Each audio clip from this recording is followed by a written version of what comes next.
sa GSIS, maraming benefits ang makukuha ng mga members and pensioners. Hindi lang yan, marami ring retirement options ang pwedeng pagpilian. Isa sa mga retirement options na yan ang Republic Act 660. Paano nga ba mag-qualify sa RA 660? Simple lang. Una, dapat ay nakapasok ka sa government service on or before May 31, 1977 at walang putol ang iyong serbisyo sa huling 3 taon. Pangalawa, dapat permanent ang iyong status. Pangatlo, dapat pasok ka sa tinatawag na Magic 87 formula. Ano ba tong Magic 87 formula na tinatawag? Kapag inad mo ang iyong edad at ang years mo in service and you come up with a sum of 87, qualified ka na mag-retire. Sa RA 660, pwede ka na mag-retire kahit 52 years old ka pa lang.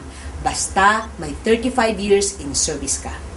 Sa pagkuha ng pension, you have 3 choices. Sa option 1, kapag ikaw ay below 60 years old, pwede ka na mag-avail ng monthly annuity o 1-year lump sum upon request with discount. At pagkatapos ng 5-year guaranteed period, entitled ka na sa monthly pension for life. Sa option 2, kapag ikaw ay between 60 and 62 years old on the date of your retirement, pwede ka mag-avail ng 3-year lump sum. Makaka-avail ka din ng 2-year lump sum sa ika-63rd birthday mo. Pagkatapos ng 5-year guaranteed period, entitled ka na din sa monthly pension for life. Sa option 3, makaka-avail ka ng 5-year lump sum kung ikaw ay at least 63 years old on the date of your retirement. Pagkatapos ng 5-year guaranteed period, entitled ka na din sa monthly pension for life. Iyan po ang retirement option under Republic Act 660. Ikaw ba ay pumasok sa gobyerno on or before May 31, 1977 at nag-retire or umalis sa serbisyo on or before June 24, 1997? Kung oo, then pwede kang mag-retire under Presidential Decree 1146. Kabilang sa mga benepisyong makukuha mo sa ilalim ng PD 1146 ay old age pension o cash payment. Entitled ka sa old age pension kapag ikaw ay at least 60 years old na at mayroong hindi bababa sa 15 years of government service at the time of your retirement. Maaari mo ring piliin ang monthly annuity o 5-year lump sum with discount.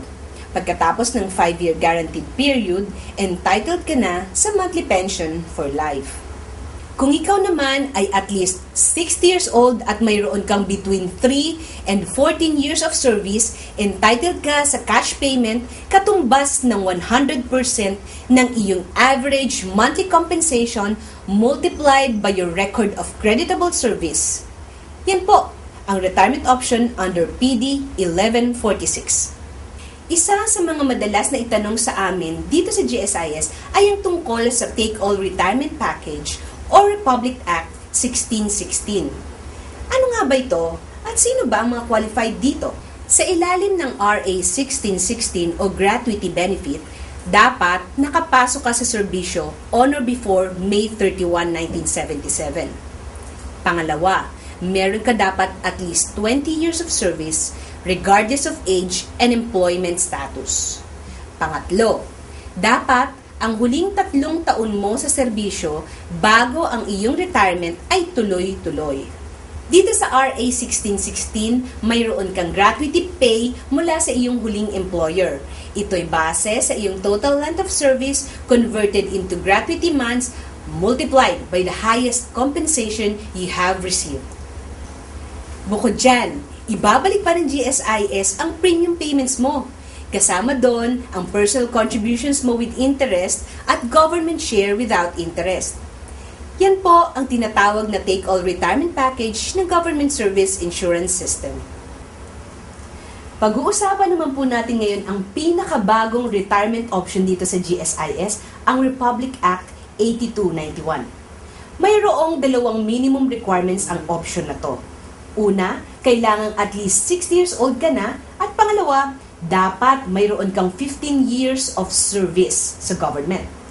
Para malaman kung magkano ang pension na makukuha mo sa RA 8291, kailangan mo munang i-compute ang iyong average monthly compensation o ANC.